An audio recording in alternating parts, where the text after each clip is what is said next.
Hello everyone, this is meteorologist John Keys with your Southeast Idaho weather planning briefing for Monday, February 4th. Things still changing a little bit. We're actually maybe seeing a little better focus on how things will be evolving tomorrow and Wednesday.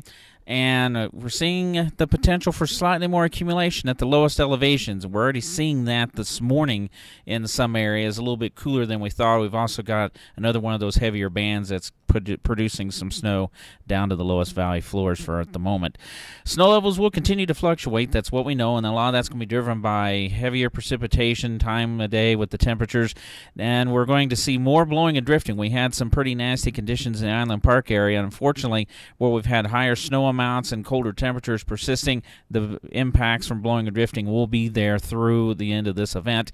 There's a better chance of snow again tomorrow and Wednesday at the valley floors as well. Definitely some colder weather midweek onward. What we don't know yet still is the storm later in the week for the weekend. The track and timing, that's going to determine the snowfall, and the track of the main system that's going to carve out that trough, that's just going to determine how cold it will be. It will be cold. We'll just have to see how cold that's going to end up.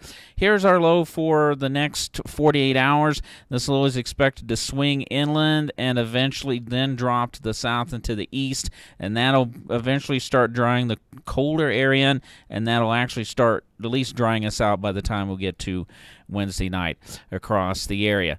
Looking at how things are evolving over hour by hour, again, most of this will be in the form of snow. At lower elevations, a mix of rain or snow. The bulk of the precipitation will be generally from I-15, at least with that eastern surge, from right around, I'd say, maybe the American Falls area down to the border east of I-15 in the eastern southeast highlands up towards Island Park and Driggs. Some other pockets and bands of rain and snow moving elsewhere to the north and to the east across the area. Let's take this to right around noontime today. We still have this area of precipitation persisting, especially along and south of the 84-86-15 corridor on over towards the Teton Valley and Island Park.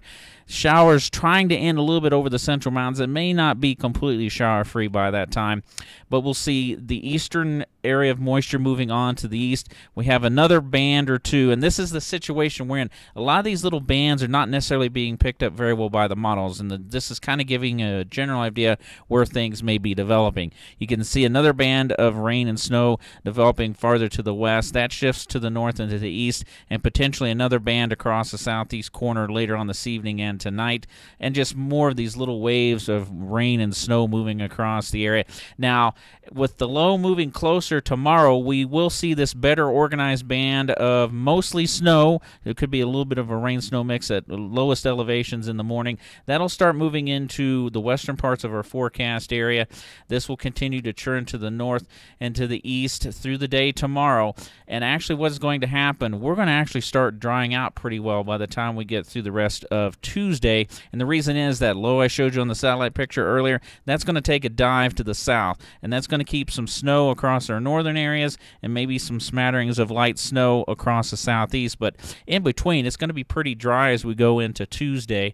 We're going to continue on with this to get you through the rest of this event. Again, a little bit of snow around the area now. You'll notice as we go into Wednesday morning, we're starting to see the back edge of that storm moving in as the low drops to the south. That's the next little band of snow moving across the area. And you can see going through the rest of the day Wednesday, some light snow continuing. What's really not predicted well on here is the potential one of these convergence bands setting up somewhere around the Arco Desert, Idaho Falls area, down to around Pocatello, into the southeast highlands. And that may give us a little bit of additional snow, but by the time we get to Wednesday night, Thursday morning, we're at least going to be dry temporarily.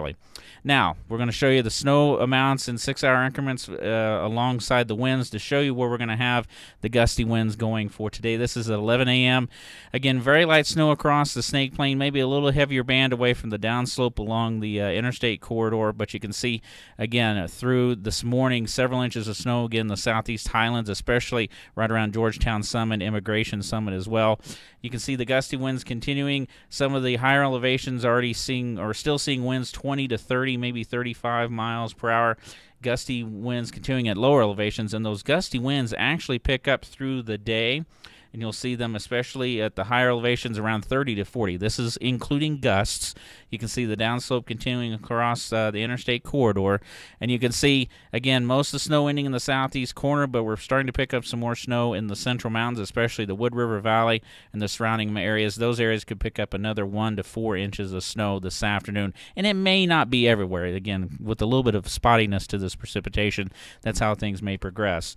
So we go through the overnight hours, we're starting to see, again, most of the snow generally from the Wood River Valley up towards Island Park, and those areas picking up 1 to 4 inches. Also across the higher elevations of the eastern highlands.